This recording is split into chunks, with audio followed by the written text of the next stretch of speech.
Yo, what is up? You know what I'm saying? We back with another banger, and if I'm not mistaken, this is a daily double upload Dion. But I'm not gonna hold y'all too much long because the video is already 10 minutes and you already know I don't edit that much, so I'm just gonna push the whole video with me. Three true disturbing fall horror stories. I felt like it was right for the seasons. It is Halloween, basically damn near in a week or so. If you are gonna go out for Halloween, you're different. You're different. I'm not even handing out candy. Let a little kid come to my, like, come on, bro. Like, what are you doing, bro? COVID's going around. Like, I could have coughed on that candy, bro. I could have spit on that candy, bro. You don't know that. There could be a knife in that little Tootsie Roll you better grab, bro. Like, move. Get out the way. Just stay safe this Halloween season. Or this season in general. Like, just, if you're going to go out, do parties or anything, I don't recommend. But, hey, it's your life. I'm not going to stop you doing what you want to do. Just be safe. Keep hand sanitizer on. Keep the Lysol on you. You know what I'm saying? Keep the baby wipes on you. And don't do something that Dion wouldn't do. What that means is do it all. Do it all. With all that being said, if you're new to the channel, help us get a 7-day contract. Hey, you have 7 contracts right here in these 7 days to make you laugh, entertain you, show them different than the YouTube. You have to stay subscribed to them. You have to support channels that grow, and you just have to be, you know what I'm saying, be here. That's all I ask. Drop a like on the video so I know you're enjoying the content I'm dropping on the daily dose of Dion Base. Or drop a comment on the comment section or DM Snapchat and Instagram. With all that being said, I think that's it. If you follow me on Instagram, you already know what's going on and everything. It's just keep your energy up, keep your vibration up, keep your hopes going, man. Drop the beat, Kev. Rapping for the city, feel like I'm chosen. I strong my neck, feeling frozen. We can pop out with the Mac 11 with a big drum, so your ass can get noticed. Hit the record button. I did want to say, if I do get scared, there's nobody in the house with me. So, story 1. All right. What's up with the heartbeat? This is not me. Come on, man. When I was a really little kid, this local small amusement park that used to be opened by us would hold this annual event called Pumpkin Land, which was held on the Saturday before Halloween, where candies would be given out to kids in between rides, and pumpkins would be scattered throughout the park for families to pick up and take home before leaving. I always looked forward to it, and this one particular year when I was 7, we were going right after my soccer game. The park also rewarded kids for coming in costumes, so I was going in my cliche Scream costume. Anyway, my parents took my 2 siblings and I, and when we got there, my brothers begged to go on the haunted house ride first, and then the roller coasters. Basically, they wanted to do the most thrilling rides first. Anyway, my mom and 2 brothers got in one of the cars for the haunted house ride. Since they only seated 4, my dad stayed with me on the line so we could ride together. And I think as I started to get cold feet, I felt like I needed to use the bathroom. So we got off the line, and my dad led us to the bathroom. Bro, did you say you got out the line after waiting in line? Tweaking. He went too, but I finished first, so I waited outside the bathroom. I waited for a while. I was kind of confused. Eventually I went back to the bathroom, and my dad wasn't in there. That's when I started to panic. I was alone in a huge crowd of people, and at 7 years old I was actually scared of being lost. Eventually a man came up to me and asked where my parents were. I told him I couldn't find my dad, and I asked him for help. He took my hand and said, "We're gonna go find them." I remember him leading me with a tight grip of my hand, and suddenly he pulled out his archaic Nokia brick cell phone and started talking to someone on the other end.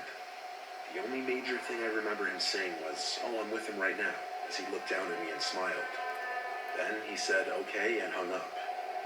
He looked at me again and said that was my dad, and that he was waiting by the parking lot. He continued to lead me, but even at 7 years old, I wasn't an idiot. I was wise to the fact that my dad did not have a cell phone, and that this stranger probably didn't know my dad.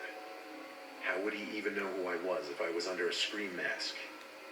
As we were approaching the front gates of the park, I spotted a female employee and started saying "excuse me" over and over until I got her attention. Then I said, "I don't know him, please help." The man defended himself, saying he knew my dad and was trying to get me to him. But the employee took my side and asked me to come stand by her so she could use the loudspeaker to find my parents. The man didn't stay a second longer after that. He walked away quickly into the parking lot. The employee announced over the park intercoms that a child in a Scream costume was missing his parents and gave my name. Eventually my dad came running over, waving his hands. He was a nervous wreck. The employee told him of the potential predator and the possible attempted kidnapping, and that's when he lost it. When my mom came over, she was just as furious. My parents asked the manager to see the surveillance footage. Somehow at that time, the amusement park didn't have any surveillance cameras, according to the manager.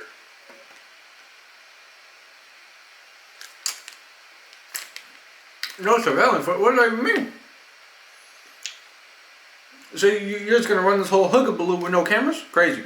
That's crazy. So my parents thanked that employee for getting me away from that man, and we tried to have a normal day after that. I was too young to realize the severity of the potential situation I had just avoided. Obviously, remembering it as an adult is a lot more sickening to think about. There's an ad coming up over right before. Right before stories. Are you gonna do this between stories? That's crazy. Started, I just decided like to do something for crazy. everybody and just put together. Hey, these things right here is buzzing. I don't know if y'all been watching, but these things is buzzing.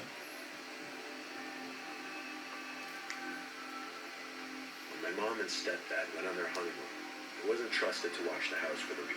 Hey, bro, hold on. This is the same voice as the last story. So did somebody send him videos in, or does he have a very unlucky life? If you have a very, I'm sorry if this is all It's you. my Uncle Ronnie's farm.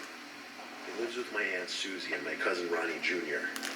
They have a spare bedroom upstairs that I stayed in. It's an old-fashioned style wooden farmhouse. It's big and nice, though.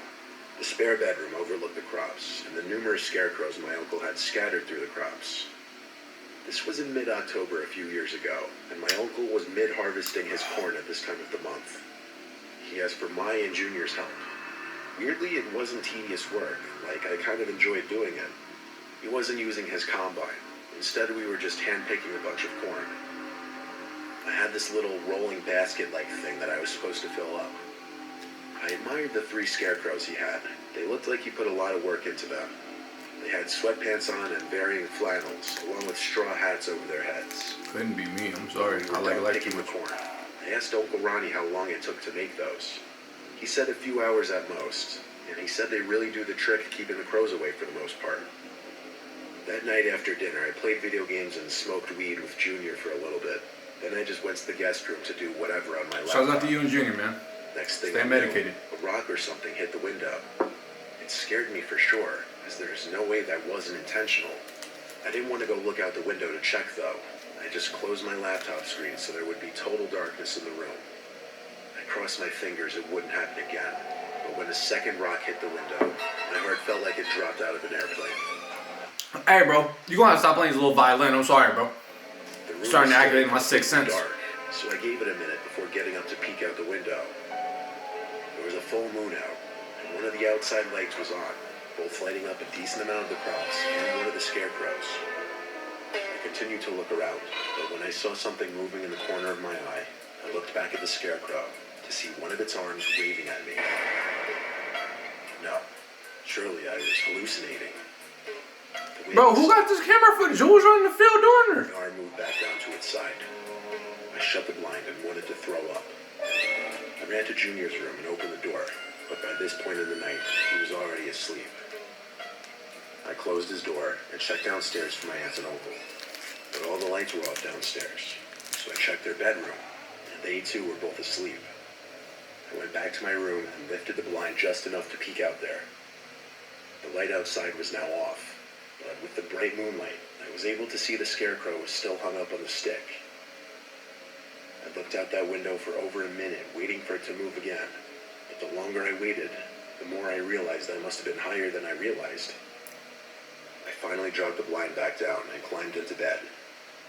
The next morning, I went downstairs to my Aunt Susie making us all pancakes. My uncle was already outside doing work. Aunt Susie called Junior down to eat before all the pancakes were gone. And around that same time, my uncle stormed into the house, asking, "Where did the goddamn scarecrows go?"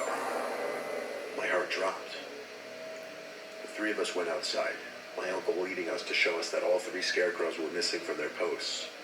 That's when I told him about what I saw last night, and how at first I thought I just imagined it, but now it made sense.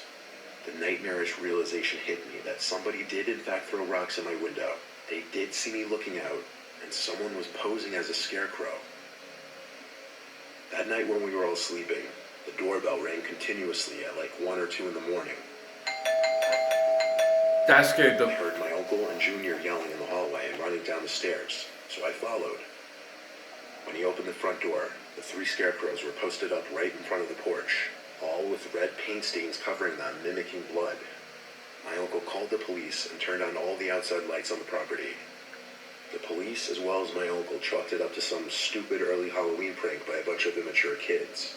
But the possibility that it wasn't, and that it may have been a much more hostile motive behind this, is what really freaked me out.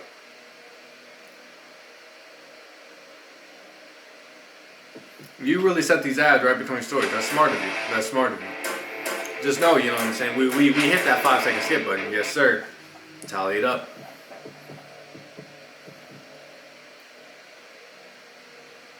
Oh, boys is not messing with It was this scene. November. All the leaves were varying shades of yellow and orange. My favorite time of year to visit the countryside. I was with my girlfriend at her dad's upstate home, which was usually used as a summer home. But the 2 of us came up there to go camping in the nearby woods. The home had all the needed camping supplies, including the tent. So we parked there and took the camping stuff into the woods. Why? Just the experience of camping and sleeping in the woods, I guess. I've only been camping a few times in my life, but I liked camping in the fall because there's less bugs and of course you can't beat the foliage. We were camped out in a small circular clearing, just big enough for our tent and campfire.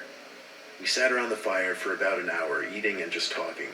Then we went inside the tent. We kept the fire going as it made my girlfriend feel safer, and it added a bit of warmth. Besides the sound of the crackling fire, we eventually started hearing leaves crunching in the distance. My girlfriend and I looked at each other. She put her finger up to her lip. I could tell she was nervous.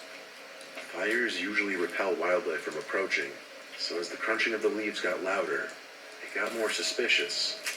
The footsteps also sounded bipedal, like a human's footsteps. The crunches got louder until they stopped around the fire. Then we noticed the shadow outline of someone standing out there, and then they sat down in one of the chairs.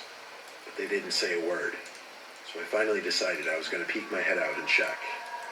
I looked out to the campfire, expecting to see someone sitting on one of the chairs, but there was no one out there. I got up on my legs to look around the campsite, into the trees and darkness. I didn't see anyone out there. My girlfriend was whispering something. It sounded like she was urgently trying to get my attention. So I crawled back inside, and she said, "What does he want?" I replied, "There's no one there." She replied, "What are you talking about? I see him in that chair right now." I looked at the wall of the tent and saw the shadow outline of the person still sitting in the chair by the fire. I realized that was impossible, though. I crawled back out of the tent to look one more time, and both the chairs were still empty. I went back inside and said to my girlfriend, "We need to go right now." She didn't ask questions. She got straight up, took my hand, and followed me out of the tent. When she saw there was no one sitting in the chair, she screamed. I yelled at her to shut up, and I led us through the near total darkness in the direction back to the mobile home. While running, we heard this horrible groaning sound not too far away from us, and one single loud crash of a tree branch or something. This caused both of us to scream, "Oh shit," and run even faster. How we found the property was by repeatedly pressing the car lock button until we finally heard the car horn. We went into the mobile home, locked the door, and hid under the covers in the safety of the bedroom. Still, I didn't feel entirely safe being surrounded by nothing but woods in every direction, and I was paranoid that whatever was out there followed us. I let my girlfriend sleep while I stayed up listening for sounds. I thought I heard a clicking or something from the front door to the home, but that might have been my paranoia playing tricks on me. I fell asleep eventually, and when we woke up, we went back for the tent and supplies, scared shitless while doing so. Nothing was moved except for the one chair we thought we saw the shadow sitting in. It was knocked over. We hurried back to the car, drove home, and that was our last camping adventure. I'm in the house by myself, and now I'm not opening that door for quite some time. I don't really need another water bottle. With all that being said, I hope that those stories were from different people and all not one person, because if that's one person, you got a life. You have a life ahead of you, and that's just 3 stories out of the whole life. I'm sorry. I am sorry. As I said in the beginning, be safe this Halloween.